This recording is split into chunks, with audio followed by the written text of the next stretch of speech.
Hello! Unboxing tayo sa binili kong high chair para sa aming ginagawang bar counter. Tara, let's unbox!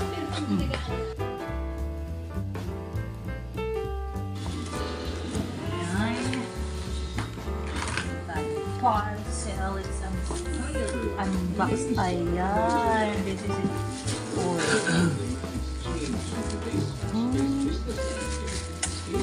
See, mga dents, walang mga so this is bali buy one take one ito at saka napakamura lang compared sa ibang product. So ito na nga.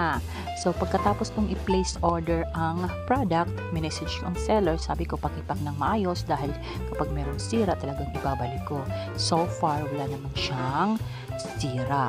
So ayan, ito na nga ang aming inassemble. Pasensya na, hindi pa tapos ang aming bar counter at saka bukas magpa-furnish kami ng aming dingding. By the way, ito na pala ang aking TikTok account. Pakitap po ang product at makikita nyo dyan ang yellow basket kung saan kayo pwede mag-order. Thank you!